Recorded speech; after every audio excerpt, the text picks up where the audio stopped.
Okay, good day sa tanan, no? Maayong good day. Okay, check na to market sa Bitcoin. April 17, 2020 at exactly 10:08 p.m. Check the price, no, from daily time frame. Alright, so ganina buntag pag close sa daily candle, nabuo ang usa ka bullish engulfing. Alright, pero ay kumpiyansa guys, ha, kay kani bullish engulfing ko ni. Okay, kumpiyansa. Okay, yan naman. Ay, sorry, Tagalog pa tayo. Huwag magkumpiyansa kasi nga, ha, nasa global crisis tayo ngayon. But then again, siguro maraming nag-aabang ng mga buyers sa baba. Kaya pilit pinapababa ang presyo ng Bitcoin. Just my opinion, no? Not a financial advice. Anyway, so ito yun, no? Okay. Sa daily, nabasag na yung pricing wedge before, no? So nasa resistance level na tayo sa daily natin na candle.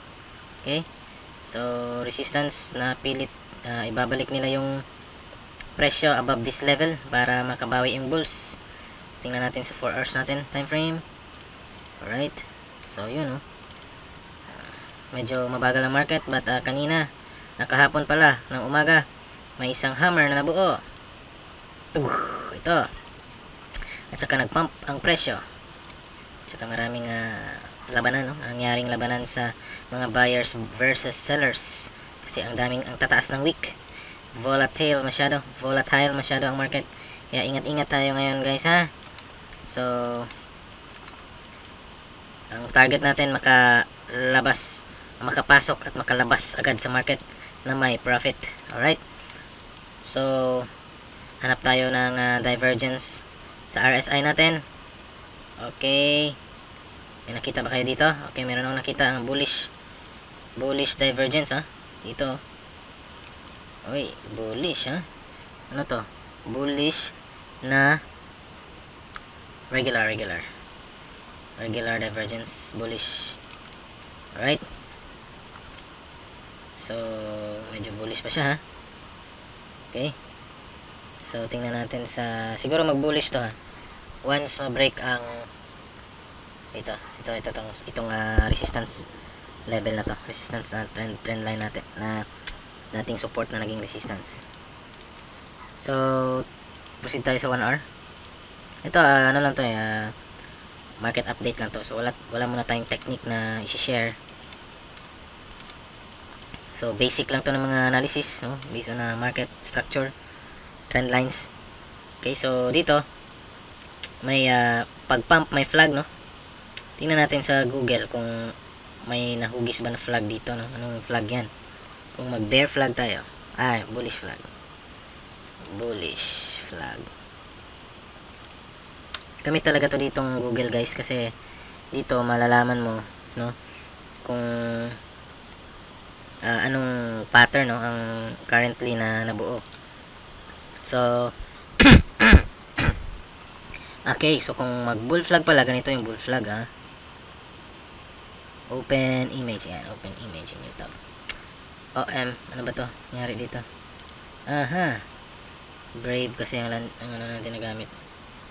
Yan lang. So tingnan mo yung bull flag dito, guys. So, kasi galing sa baba nag-pump, pero ang hugis niya pababa. Okay, yung parang trend niya pababa. Bull flag yan. Pag galing na naman dito, then bumuo siya ng symmetrical triangle, pwede din yan, uptrend pa din yan. So ibig sabihin, yung hugis sa BTC ngayon is, may hanap tayo ng iba. Wala dito, no? Kasi tingnan mo yung hugis niya, packet, ayan, trend lang dito, ano? Then mayroon din dito, at saka parang na-break na, kaka-break lang ng support, sa trend line na nabuo, na-break ng support. So tendency nito, ano sa tingin niya? Break na dito. So wait tayo sa 1 hour, wait tayo sa this 11 PM or 12 PM kung tuluyan na ba niyang iwan ang support na ito at pupunta sa next support dito 6.8 at saka 6.6 at saka 6.4. Okay, so ngayon bagal ang market kasi weekend, expect tayong mababa at saka may mga possible biglaang dump, then pump ulit. So ingat guys ha. So labas-pasok lang tayo sa market na siguraduhin with profit. Okay, so ito currently price is going down, volume sa pababa, malakas ang volume pressure ng sellers. At saka may napansin ako, merong nabuong ano to, bearish divergence sa 1 hour. Pababa yung RSI nya habang paakyat siya, paakyat yung candlestick pattern, pero ang RSI pababa, so bearish yan. Okay, so kung makikita nyo sa kodigo nyo yung mga divergence, talagang importante yung mga divergence kasi mangyayari talaga yan guys kung hindi mabe-break yung divergence na nangyari. Kaya nito baba, kung ma-break na yan dyan, lalagpas ng presyo dyan, wala na yan kasi mawawala na yung divergence nya, gagano na yung price, gagano na yun, akit na or magka-level na lang. So pantay na sila, hindi na divergence. Unlike ito ngayon, may divergence pa talaga hanggat hindi ito mabe-break. Okay, so keep safe, stay at home. Next support is 769, 6950, 6930, 6940, dito na level. Okay, so I'm sure babalikan to dito ngayong gabi or this weekend. Okay, so yan muna ang latest update sa market. Babalik tayo next update. Abang-abang. Don't forget to subscribe guys para mas updated.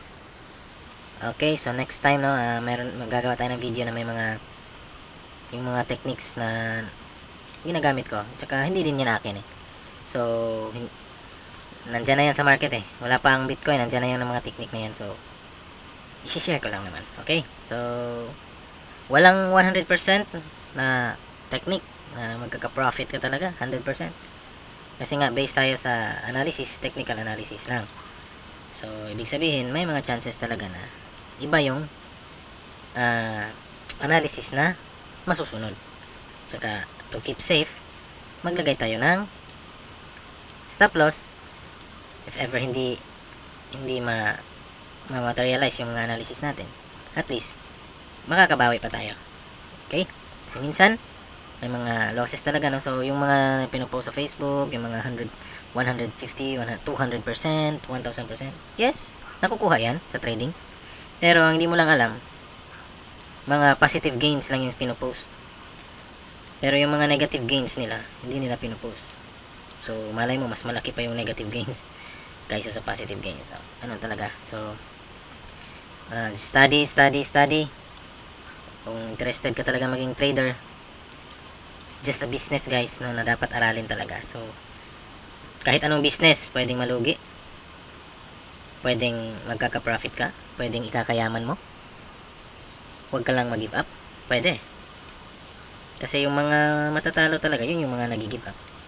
Diba? Kung magbi-business ka, kailangan mo talaga, doon ka talaga magtatayo ng business sa alam mong may bibili.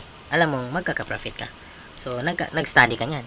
So, ano ang best business na ilalagay mo dyan na lugar? Okay? Gaya dito sa amin, malapit sa school. So, business ka ng mga pagkain, snacks, sa mga estudyante, mga school supplies, mga photocopier, ganun lang yan. Saka, ano din yung business, parang, kailangan mo talagang magsikap ka din. Okay? So, just like this trading, sikapin na natin. May mga losses din. Hindi may iwasan. Pero may gains din naman. So, importante, may management sa risk mo. Tsaka, importante, alam mo yung trading platform na kung saan ka nagtitrade. Right? Okay? Kasi, gaya sa amin, yung dati na trading platform namin is talagang may napansin kaming kakaiba talaga, parang may daya din. Hindi ko na sasabihin yung platform na yun, malalaman nyo din yan. Kasi may daya talaga kasi hindi niya hinihit yung stop loss. Tsaka ang luma ng interface niya, no? Hindi nag-update, hindi nag-upgrade. So siguro alam niyo na kung anong platform yan, no? So top platform din yan. Siya yung halos nagpapagalaw ng market. But then it's okay, no? Lumipat na tayo sa Bybit. User friendly at saka walang masyadong kuskus balungos. Walang masyadong mga minsan kasi yung sa dami ng andyan sa platform na yan, nalilito ka na. At sa Bybit, konti lang. Focus sa Bitcoin, sa mga major currencies. At saka may USDT base na din po ang Bybit. Maganda, pwede mo i-hedge, pwede mong isabay ang long and short. Okay? So just keep on updated, keep updated ba yan? Keep just subscribe na lang, no, on this channel para updated tayo sa mga videos na ipapalabas ko. Okay? Maraming salamat po sa mga nanonood, and share this to your friends sa mga interested in matuto. Okay, gaya ko dati, lahat ng videos sa YouTube na mga trainings, mga beginners, no, tinitingnan ko talaga, inaaral ko yan. So why not try mo these videos. Okay, so thank you for watching, and God bless. Maraming salamat. Keep safe, stay at home.